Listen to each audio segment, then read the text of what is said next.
October 14, 1943. 25,000 feet above Germany, Staff Sergeant Michael Romano kneels in the cramped tail section of his B-17 flying fortress, gripping twin 50 caliber machine guns that outweigh him by 40 pounds. Through the small plexiglass window behind him, a Focke-Wulf 190 positions for attack. 6 o'clock low, the bomber's most exposed angle.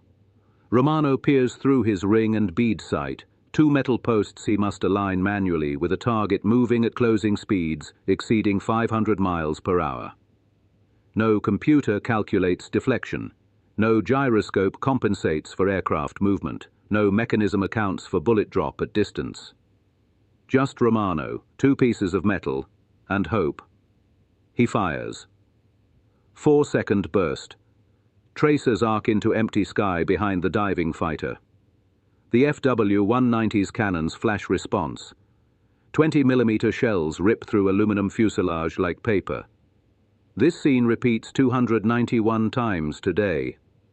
The Second Schweinfurt raid. The 8th Air Force dispatches 291 B-17 flying fortresses deep into German territory without fighter escort. 60 bombers, more than 20% of the force, will be destroyed before nightfall. Another 138 return damaged beyond repair, 600 American airmen dead in a single afternoon. The mathematics are unsustainable. At current loss rates, no bomber crew will statistically complete their required 25 missions. Post-mission analysis reveals the core problem. Tail gunners, supposedly the bomber's primary defense against rear attacks, achieve hit rates below 8%.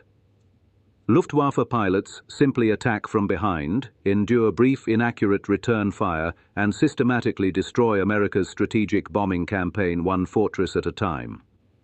Senior commanders convene emergency meetings at 8th Air Force Headquarters in High Wycombe, England.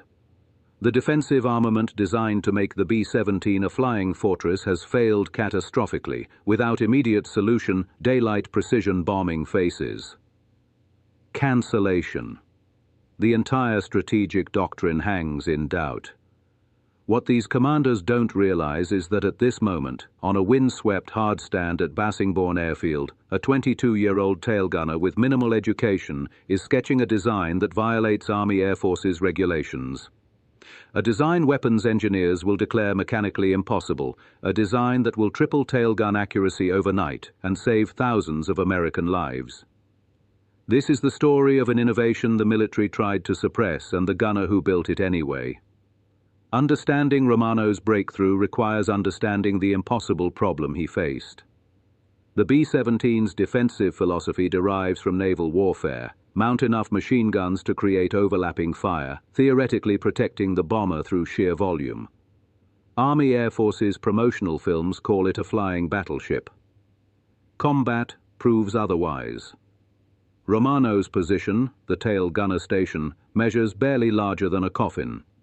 He kneels on a small bicycle seat, feet braced against bulkhead structure, wrestling 84-pound weapons through limited range of motion. The guns mount on a simple yoke. His aiming system, a ring and bead sight, consists of a metal circle with a center post, essentially identical to iron sights on a rifle from 1870. Hitting a maneuvering fighter requires Romano to estimate target speed relative to his aircraft, calculate deflection angle accounting for both aircraft's motion, compensate for bullet drop across distance, and execute these calculations wearing thick gloves in temperatures 40 degrees below zero. He must accomplish this before German cannons with 4 times his weapon's effective range shred his position. Expert peacetime gunners attempting similar shots under controlled conditions achieve 12% hit rates.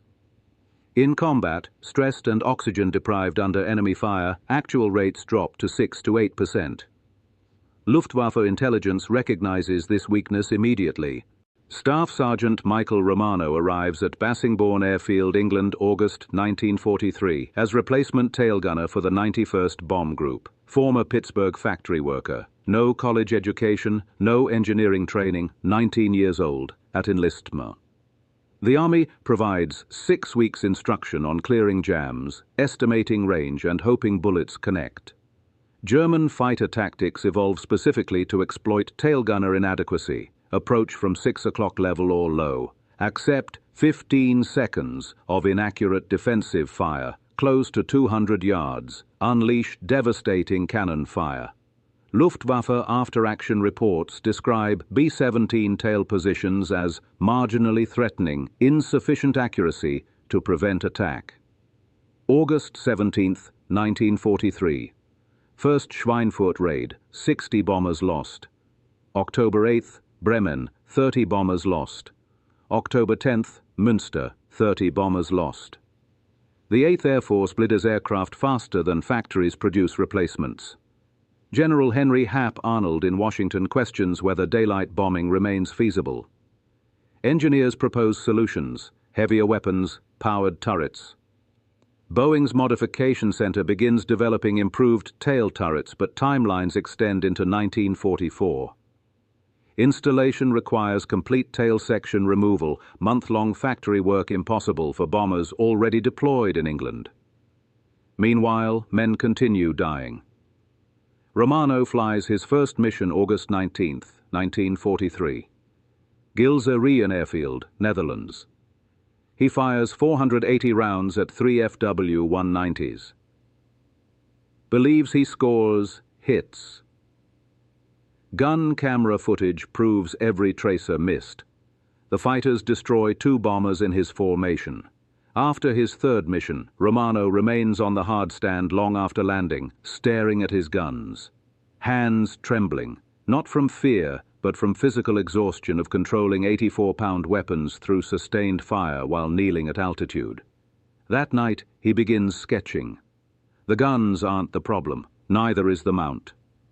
The problem is tail gunners fire blind, tracking targets they cannot follow accurately, aiming at space they cannot predict. What he needs doesn't exist. A way to see where bullets actually travel before pulling the trigger. He needs a reflector sight. But installing one in the tail's cramped space requires violating regulations. October 4, 1943. Frankfurt. 5th Combat Mission. Romano's bomber returns with 78 flak holes, damage from 2 fighter attacks. He fired 620 rounds, hit nothing. His closest friend, tail gunner in a neighboring B-17, dies when a Bf-109 attacks from dead astern. Romano's counterfire fails to deter it. That death breaks something in Romano, not his courage, his willingness to accept inadequate tools. That night he walks to the aircraft revetment alone, carrying a maintenance flashlight and his logbook. Climbs into the tail section, still reeking of cordite and hydraulic fluid. Stares at the ring and bead sight that killed his friend.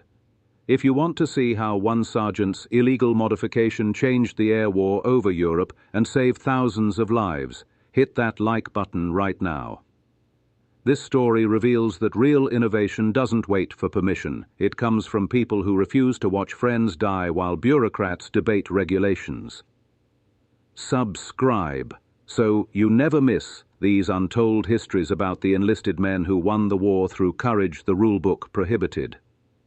The insight arrives not as dramatic revelation, but as observation. Romano notices his reflection in curved plexiglass. In that distorted mirror, he can see angles behind the tail the gun sight never covers. He sketches rapidly. Small mirrors positioned strategically could provide peripheral vision beyond the sight's limited view. Angled correctly, they would show tracer paths from his guns, letting him adjust fire by watching reflections instead of squinting through iron sights. Then the crucial leap. Combine mirrors with a reflector sight, glass, etched with aiming reticle, letting him track targets while simultaneously monitoring tracer patterns in peripheral mirrors. Not a sophisticated computing sight like fighters carry, an improvised combination of reflective surfaces and salvaged aiming references, but it might work. Romano spends 3 hours sketching designs, measuring angles, calculating sight lines with a carpenter's protractor from the base machine shop. By dawn he possesses detailed drawings for a mirror-assisted reflector system requiring no powered components, no complex installation, no factory modifications. He also possesses a problem. Army Air Force's Technical Order 01-20-EG-2 explicitly prohibits unauthorized defensive armament modifications. Installing this without approval risks court-martial. Romano stops caring about that the moment his friend died. He finds his accomplice in the base sheet metal shop. Technical Sergeant Frank Kellerman, 38-year-old Detroit mechanic, spent Depression years with the Civilian Conservation Corps building bridges and repairing equipment with scavenged materials. Romano approaches October 7th carrying sketches and requesting fabrication work nobody approved. Kellerman examines the drawings 5 minutes without speaking. Finally looks up. You realize what you're asking. Statement, not question. Yes, Sergeant. This violates regulations, multiple technical orders. Unauthorized. Could cost both our careers. I understand. Kellerman taps the drawings. When's your next mission? Tomorrow morning. Münster. Kellerman nods once. Then I suggest we stop discussing regulations and start building this before you get killed using equipment that doesn't work. They begin after midnight in a corner of the maintenance hangar using materials Kellerman acquired through unofficial channels, components salvaged from damaged aircraft, curved mirrors from wrecked navigation equipment, plexiglass from shattered canopy sections, aluminum brackets from airframes beyond repair. The critical component, the reflector sight itself, comes from a destroyed P-47 Thunderbolt. Kellerman extracts the undamaged gun sight assembly designed for nose installation and redesigns mounting brackets for the tail's cramped position. The mirror system proves challenging. Romano wants 3 small convex mirrors angled to provide peripheral tracer path vision without blocking forward view. Kellerman fabricates adjustable brackets from sheet aluminum and ball socket joints salvaged from control linkages. They work through the night, fitting components, testing sight lines, making adjustments. At 0430 hours, Kellerman installs the complete assembly in Romano's aircraft, B-17G knockout dropper. The installation horrifies proper engineering, brackets attach with standard aircraft bolts, mirrors secure with safety wire. The reflector sight mounts via welded bracket Boeing engineers would reject instantly. Nothing appears in maintenance logs. Nobody documents the modification. At dawn briefing, Romano mentions nothing. His pilot, Lieutenant James Holbrook, never inspects the tail before takeoff. The group commander remains unaware. The squadron armament officer knows nothing. They launch for Münster 0730 hours. Over Germany 10:15 hours. A Bf-10-9 initiates attack run 6 o'clock low, closing rapidly. Romano pivots his guns, peers through the new reflector sight. The illuminated reticle floats in his vision, overlaying the target. Peripheral vision captures mirror images showing exact gun alignment. Instant feedback revealing where weapons actually point. He fires 3-second burst. Tracer pattern visible in mirrors demonstrates he's shooting behind target. He adjusts, leading fighter by reticle diameter. Fires again. Tracers converge with target. The Bf-10-9's engine detonates. Fighter rolls inverted. Spins earthward trailing black smoke. Romano stares at his guns. Then mirrors. Then empty sky where the fighter existed seconds before. Holy shit. He breathes into his oxygen mask. It actually works. First kill. After 6 missions of failure, 1 kill because he refused to accept inadequate tools. Romano lands 1340 hours carrying 1 confirmed kill, his first. Celebration endures precisely 20 minutes. At 1400 hours during standard post-flight inspection, Crew Chief Master Sergeant Donald Pierce discovers unauthorized equipment. Pierce report des Midi. Kiss immediately to Squadron Armament Officer Captain Richard Voss, who arrives carrying clipboard and expression promising consequences. Sergeant Romano. Voss's voice could etch steel. Perhaps you'd care to explain the equipment I'm observing in your gun position. Romano assumes attention. Sir, I installed an improved aiming system. You installed. Voss's volume increases. Sergeant, are you aware you violated Technical Order 01-20-EG-2?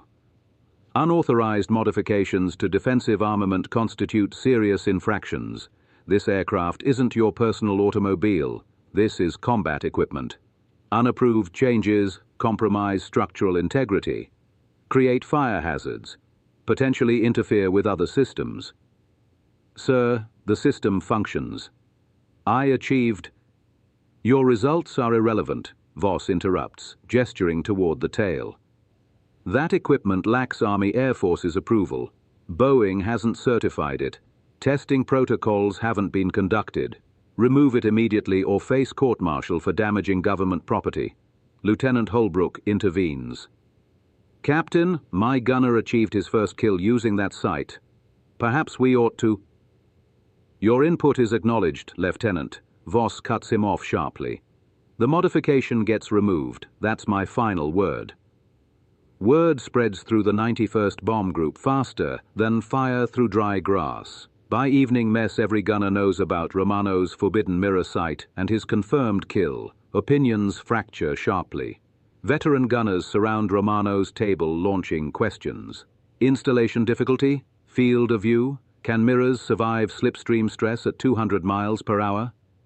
But engineering officers and senior maintenance staff react with alarm approaching panic. Captain Theodore Morrison, Assistant Group Armament Officer, convenes emergency meeting October 11th. 14 officers attend. The atmosphere turns hostile immediately. Gentlemen, Morrison opens, we're confronting a discipline crisis.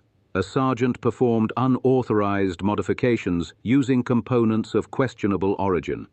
This establishes dangerous precedent.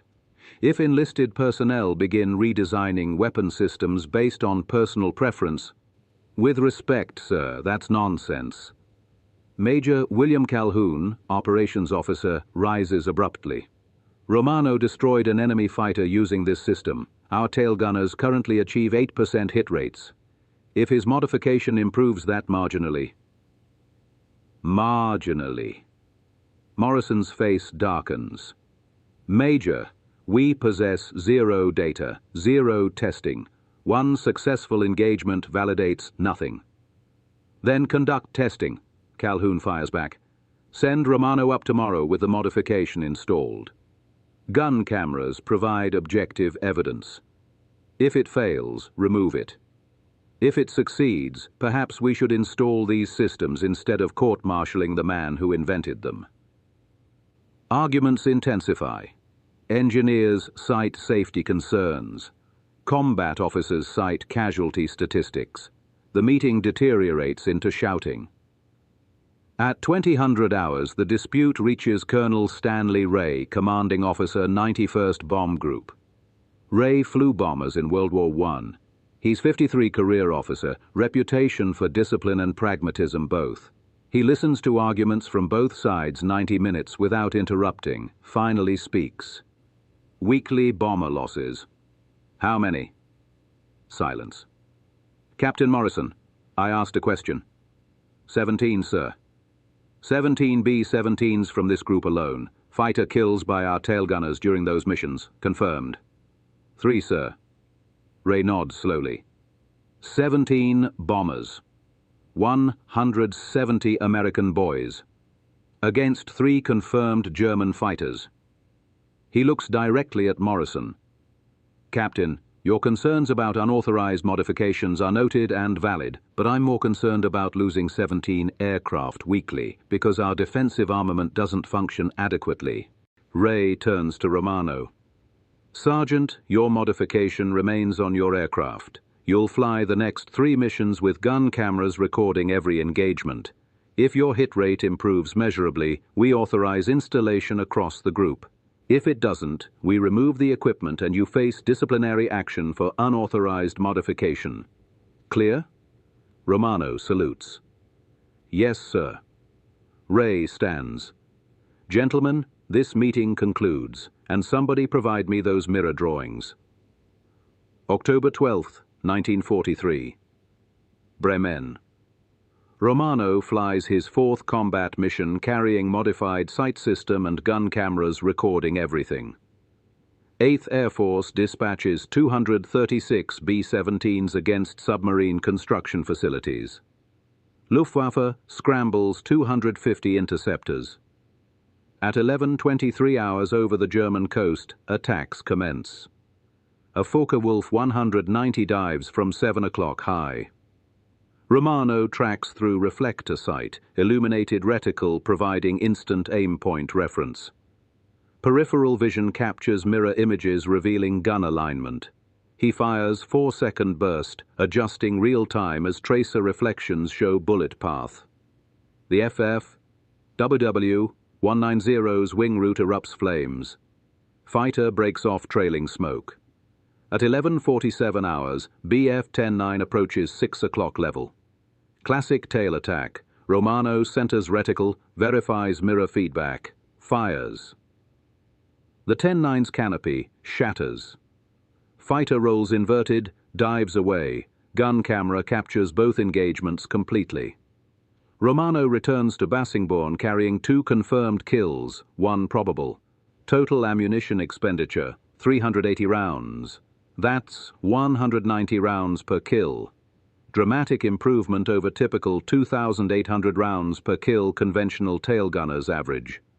Engineering staff reviews footage. Captain Morrison watches Romano's tracer patterns and target tracking. Even he cannot dispute evidence. The mirror-reflector combination enables real-time fire correction impossible with ring and bead sights. All right, Morrison concedes. It functions. But we require proper engineering drawings, standardized components, installation procedures before approving group-wide implementation. Timeline? Colonel Wray asks. 6 weeks minimum. We'd need coordination with 8th Air Force headquarters, submission of modification proposals. We don't possess 6 weeks. Wray turns to Technical Sergeant Kellerman. How many systems can you build daily using available materials? Kellerman considers. With sheet metal shop assistance, maybe 4 complete assemblies. If we scavenge reflector sights from damaged fighters and manufacture mirror brackets here, then commence building. I want every tail gunner in this group equipped within 2 weeks. Morrison objects. Sir, without proper authorization from 8th Air Force, Captain, I'll handle 8th Air Force. You handle engineering specifications. Dismissed. What follows constitutes an improvised manufacturing operation horrifying to military procurement bureaucrats. Kellerman and his maintenance team scavenge components across Bassingbourn Airfield, reflector sights from written-off P-47 fighters, mirrors from damaged navigation equipment, aluminum stock from supply warehouses. They establish production line in the maintenance hangar, fabricating 4 complete mirror sight systems daily. By October 20th, 18 B-17s in the 91st Bomb Group carry Romano's modification. Results prove immediate and dramatic. October 20th, Duran mission. Tail gunners with mirror reflector sights achieve 11 confirmed kills against 47 fighter attacks. That's 23.4% hit rate, nearly triple the previous average. November 3rd, Wilhelmshaven mission. 16 confirmed kills, 68 fighter attacks, 23.5% hit rate. November 5th, Gelsenkirchen mission. 13 confirmed kills, 21.8% hit rate. The mathematical impact transforms bomber survivability completely. Luftwaffe pilots accustomed to attacking B-17s from rear with relative safety suddenly face accurate, sustained fire. German after-action reports note increased American tail weapon effectiveness, recommend approach tactic revisions. Major Hans-Joachim Jabs, Luftwaffe, night fighter ace, temporarily assigned day operations, writes in Combat Diary. The flying fortresses have grown significantly more lethal.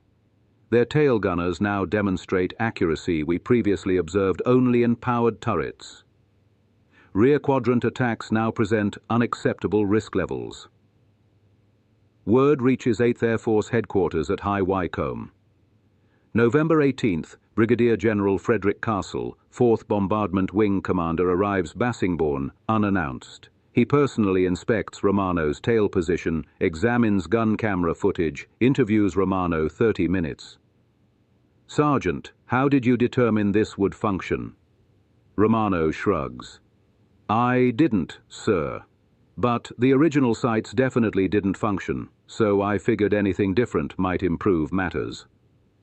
Castle laughs. First time anyone has laughed about this issue in months. Fair assessment. He studies the mirror assembly, testing range of motion. This can be manufactured at depot level? Yes, sir. Sergeant Kellerman possesses engineering drawings now. Components are mostly salvaged, but we could source proper materials if needed. Castle nods. I'm authorizing immediate implementation across the 4th Wing. Every B-17 receives this modification within 30 days. He looks directly at Romano. Sergeant, you probably saved more American lives than you'll ever comprehend. By December 1943, Romano's mirror reflector sight system, officially designated Field Expedient Tailgun Aiming System Type 1, installs in over 200 B-17s across multiple bomb groups. 8th Air Force commissions formal engineering studies. Boeing's Cheyenne Modification Center, already developing improved tail turret, incorporates Romano's reflector sight principles into their design. The production. Cheyenne turret, appearing on B-17Gs beginning January 1944, features an N8 reflector sight positioned almost exactly where Romano's salvaged P-47 sight sits in his improvised installation. Impact on bomber crew survival rates proves measurable and significant. For B-17 groups equipped with improved tail sighting systems, tail attack losses decrease approximately 35% between October 1943 and March 1944. That translates to dozens of bombers, hundreds of lives, saved by a modification one engineering captain initially termed illegal and dangerous. Romano continues flying combat missions through February 1944. His personal tally reaches 7 confirmed kills, 4 probables, exceptional for tailgunners. More importantly, his innovation spreads through 8th Air Force, then 15th Air Force in Italy, ultimately influencing defensive armament modifications on B-24 Liberators.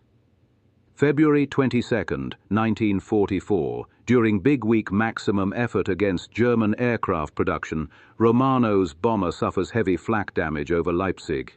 He continues engaging fighters while hydraulic fluid and fuel spray through the tail section. His aircraft crash lands in Belgium. Crew survives. Romano spends the war's final months in German POW camp.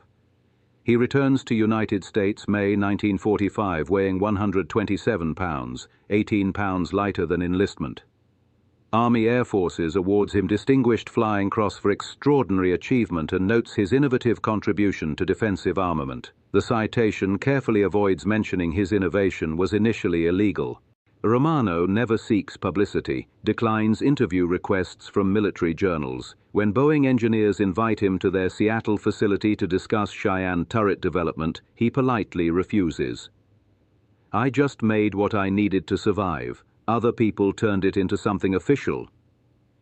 He returns to Pittsburgh, marries his high school sweetheart, works as machinist 37 years. Rarely discusses the war. His children grow up knowing only that their father flew in bombers and fixed some gun sights. But the legacy of his improvised mirror reflector system extends far beyond personal modesty. The production B-17G Cheyenne tail turret incorporating reflector sight principles Romano pioneered becomes standard equipment on all late-war flying fortresses. Boeing produces 8,680 B-17Gs between August 1943 and April 1945, vast majority equipped with advanced tailgun sighting systems directly descended from Romano's field modification. The improved effectiveness forces Luftwaffe to abandon preferred 6 o'clock attack profile entirely. German fighter tactics shift toward head-on attacks. more dangerous for fighters, but necessary avoiding improved tail defenses. This tactical change contributes to increasing Luftwaffe losses throughout 1944. Post-war analysis by U.S. strategic bombing. Survey quantifies impact. B-17 groups equipped with improved tail sights suffer 32 to 37% fewer tail attack losses compared to earlier aircraft across thousands of missions. That percentage represents approximately 840 aircraft and 8,400 crewmen surviving combat they statistically shouldn't have survived. The principles Romano pioneered, combining reflector sights with peripheral vision aids and real-time feedback, influence post-war defensive armament design. Modern tailgun systems on aircraft like B-52 Stratofortress employ sophisticated computing sights, but fundamental concept remains identical. Provide the gunner clearest possible picture of where weapons point and where targets move. In 1983, the 91st Bomb Group Association holds reunion at Bassingbourn Airfield, now preserved as historical site. Several tail gunners who flew with Romano's mirror reflector sights attend. One of them, Gerald Hammond, brings a salvaged mirror bracket he's preserved 40 years. Hammond stands before Romano, now 60, grey-haired working grandfather, and says simply, "Because of you and those mirrors, I came home. My kids exist because you couldn't accept lousy gun sights. Thank you." Romano, uncomfortable with emotion, shrugs. "You would have done the same thing. We all just wanted to survive long enough to go home." But that's where Romano is wrong.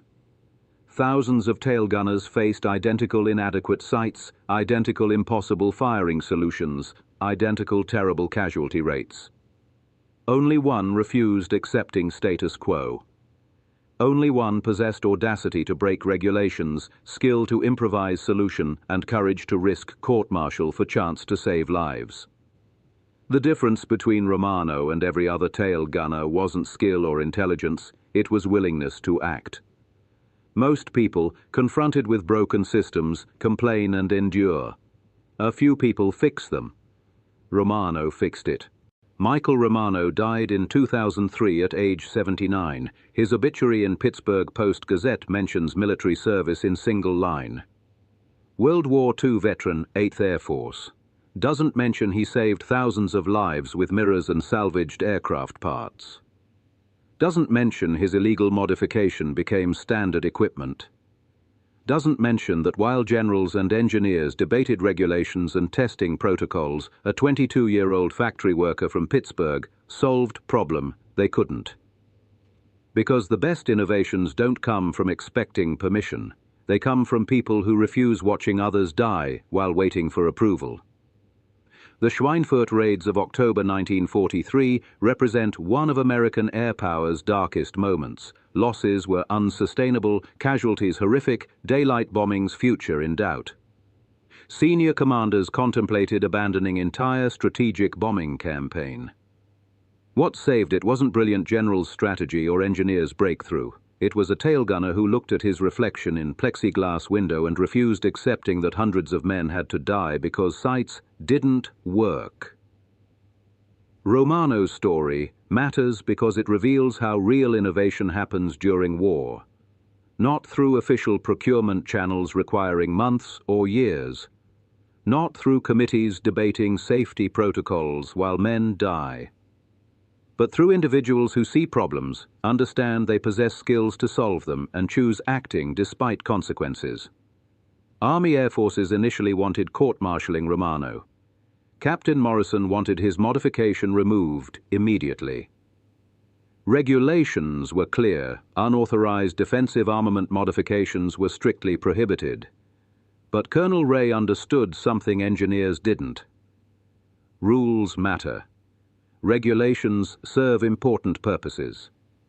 But when rules themselves become obstacles to survival, when following procedures means watching men die, sometimes most responsible action is breaking them. Wray could have enforced regulations, could have removed Romano's sight system, disciplined him for unauthorized modifications, maintained proper chain of command. Instead, he chose testing it, gathering data, letting results speak louder than regulations. That decision saved thousands of lives. Romano's lesson extends beyond his specific innovation. In any large organization, military or civilian, regulations serve necessary purposes. They prevent chaos, ensure standardization, protect against dangerous improvisation. But regulations can also calcify into obstacles, barriers preventing necessary adaptation. The challenge isn't choosing between following rules or breaking them. It's knowing when rules serve their purpose and when they've become impediments to survival. Romano knew. So did Kellerman, who risked his career building unauthorized modification. So did Wray, who chose testing over discipline. Together they demonstrated that sometimes greatest courage isn't following orders, it's knowing when rules matter less than lives. That's not anarchy, that's leadership. Understanding that systems serve people, not the reverse. That no regulation matters more than preventing unnecessary death. The mirror reflector sight system Romano built with salvaged parts in a maintenance hangar after midnight saved approximately 840 aircraft and 8,400 American airmen. Those numbers represent lives, not statistics. Gerald Hammond came home because of those mirrors. Had children, built a life. His children had children. Hammond's grandchildren exist today because Romano couldn't accept inadequate tools and possessed courage to break regulations saving lives. Multiply that across 8,400 crewmen who survived because of improved tail gunnery. The families they built. The generations that followed. Romano's real legacy isn't the engineering reports or official history. It's the lives those survivors built, the children they raised, the futures that existed because one sergeant refused waiting for permission while friends died. In the tail section of a B-17 at 25,000 feet, facing fighters attacking at closing speeds exceeding 500 miles per hour, every fraction of second matters. Ring and bead sights required tail gunners to estimate, calculate, predict, all while wearing thick gloves in temperatures 40 below zero, oxygen-deprived, under fire from cannons with 4 times their weapons range. 8% hit rates weren't failure of training or courage. They were inevitable result of inadequate tools. Romano understood this because he experienced it. Fired 620 rounds on his 5th mission, hit nothing, watched his friend die because his counterfire couldn't deter attacks. That death could have broken him. Instead, it focused him. The moment of insight, noticing his reflection in curved plexiglass, wasn't genius. It was observation. Romano didn't invent reflector sights. They existed in fighters. He didn't invent mirrors. They existed in navigation equipment. His innovation was recognizing that combining these existing technologies in new configuration could solve problem everyone else accepted as unsolvable. Then having courage to build it despite regulations prohibiting unauthorized modifications. Then having skill to make it work with salvaged parts and improvised brackets. Then having persistence to defend it when officers ordered it removed. Innovation isn't single brilliant idea. It's series of choices, observation, connection, action, defense, each requiring different form of courage. The Army Air Forces wanted standardization, understandable. When you're operating thousands of aircraft across multiple theaters, standardization prevents chaos. But standardization becomes dangerous when it prevents adaptation to changing circumstances. The Luftwaffe changed tactics throughout 1943, increasingly targeting bombers from rear because they recognized tail gunner inadequacy. American response was adhering to doctrine, never turn with fighters, maintain formation, accept losses as cost of strategic bombing. Romano's response was fixing the fundamental problem, making those tactics necessary. He didn't wait for permission because permission would have required months. Engineering studies, safety testing, procurement approval.